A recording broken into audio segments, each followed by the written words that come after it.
ऐसा लगता है जैसे बीजेपी, नरेंद्र मोदी, अमित शाह की जो राजनीतिक ठसक थी वो खत्म हो गई है।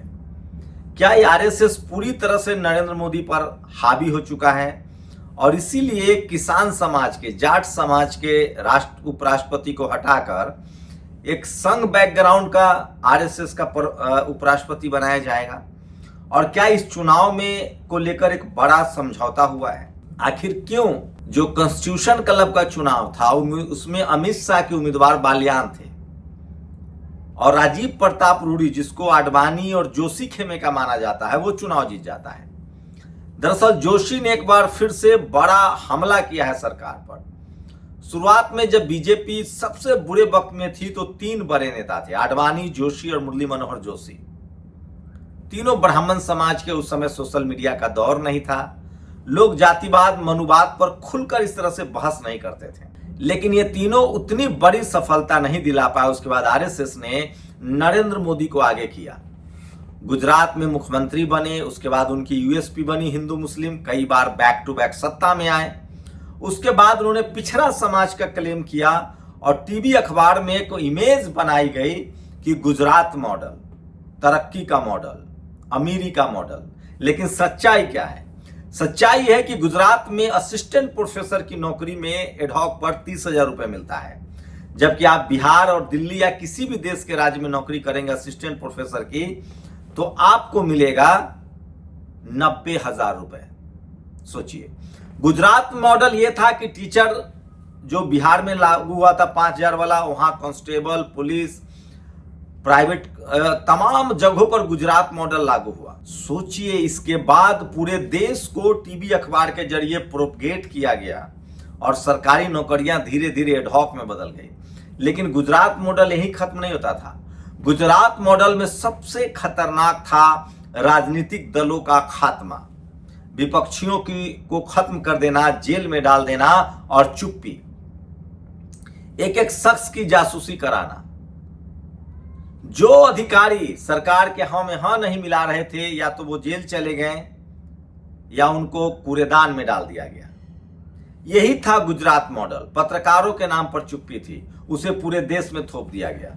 2014 में नरेंद्र मोदी कुछ बड़े वादे करके आए थे, 2 करोड़ नौकरी, 15 लाख रुपए, स्मार्ट सिटी, काला धन। उसके बाद आरएसएस के बैक वेंचर्स ने बड़ा प्रोटेस्ट भी किया था। सरकार में चिदम्बरम, सिब्बल, प्रणब मुखर्जी के खिलाफ बड़ा गुस्सा था, उसका फायदा उठाया गया। सोचिए, ये तीनों सवर्ण नेता थे कांग्रेस में, मनीष तिवारी, आनंद शर्मा, सोचिए प्रणब मुखर्जी, चिदम्बरम, सिब्बल, ये सब जनरल कैटेगरी के ब्राह्मण समाज के और ज्यादातर सवर्ण नेता थे जिनके बारे में जिनसे बड़ा गुस्सा था।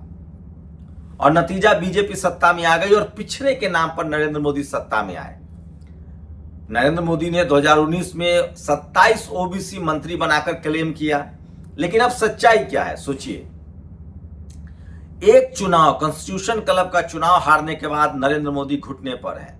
2014 में वो मजबूत थे, 2019 में और मजबूत हुए और 2024 में जहां 400 का नारा दिया था 400 पर 240 पर सिमट गए।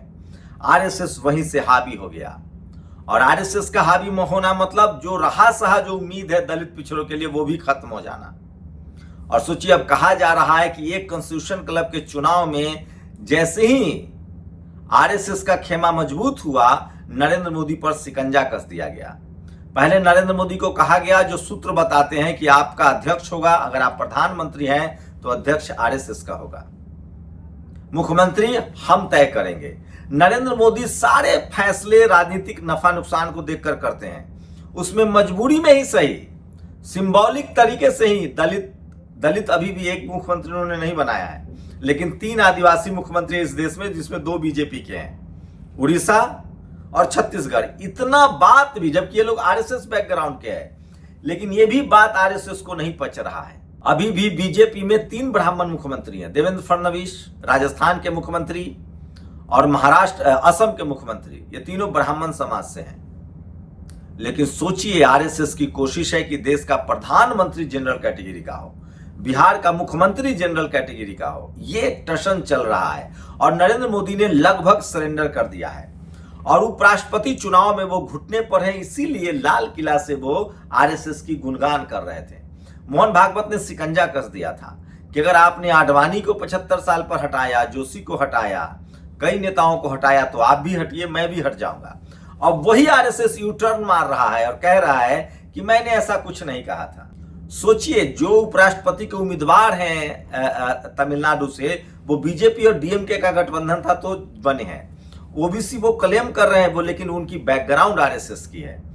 जब वो कहा जाता है कि गवर्नर थे झारखंड में, ओबीसी रिजर्वेशन 27% करने की फाइल गई थी तो फाइल लौटा दिया था।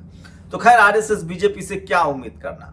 लेकिन मैं आज बता रहा हूं, टसल जो आरएसएस और बीजेपी के बीच चल रही है, नरेंद्र मोदी पर अब आरएसएस हावी है और आरएसएस ने कह दिया कि एक चपरासी से लेकर चीफ जस्टिस तक की जो भी नियुक्ति होगी उसमें आरएसएस का दखल होगा और वो बंदा संघ का होगा।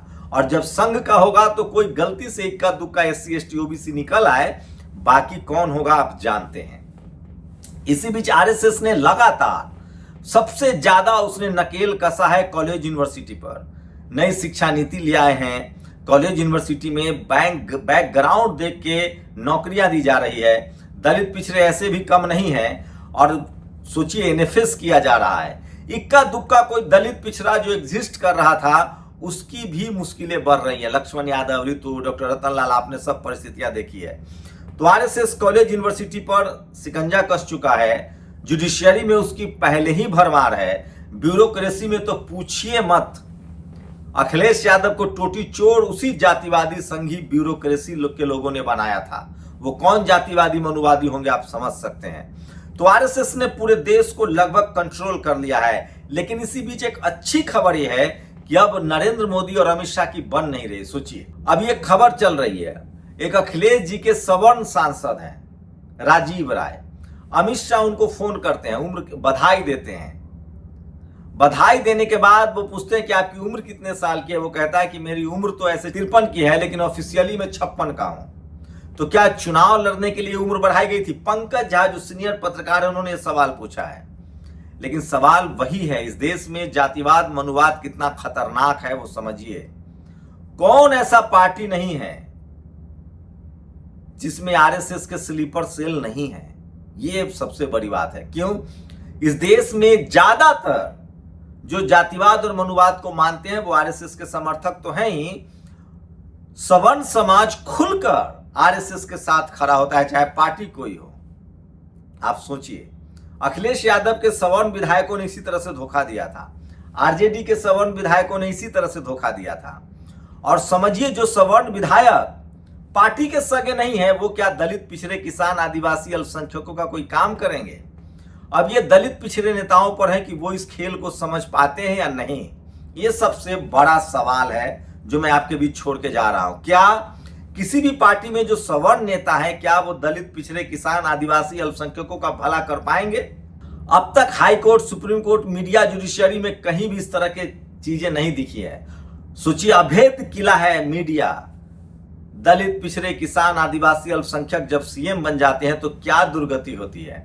अखिलेश यादव के सामने सब कुछ साफ है, टोटी चोर कहा गया।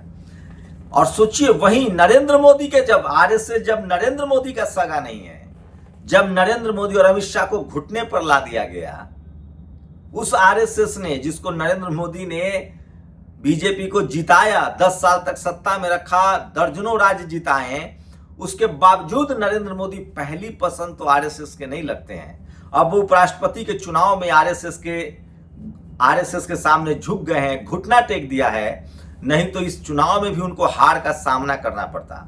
लेकिन अंदर की खबर है कि इतना आसान नहीं है। चंद्रबाबू नायडू फंस गए हैं क्योंकि रेड्डी जो विपक्ष के उम्मीदवार हैं वो आंध्र प्रदेश से हैं और चंद्रबाबू नायडू खेल कर सकते हैं। नीतीश कुमार को भी डर सता रहा है कि उनका क्या होगा, यह सबसे बड़ा सवाल है। इसी बीच अंबानी अडानी, ये जो बड़ा कॉन्फ्लिक्ट था, कहा जा रहा था कि अंबानी नरेंद्र मोदी के खिलाफ हो गए हैं, वो भी लेवल पे मैनेज किया जा रहा है। तो मैं फिर कह रहा हूं, इस देश में जो सवर्ण समाज है उनकी कहीं ना कहीं वैचारिक सहमति आरएसएस के साथ है। जैसे मैं बहुजन समाज का हूं तो मेरी वैचारिक सहमति दलित पिछड़े किसान आदिवासी अल्पसंख्यकों के साथ है। लेकिन दोनों में फर्क है। एक न्याय के लिए, बदलाव के लिए जूझ रहे हैं और एक अपना प्रभुत्व, अपना वर्चस्व बनाने के लिए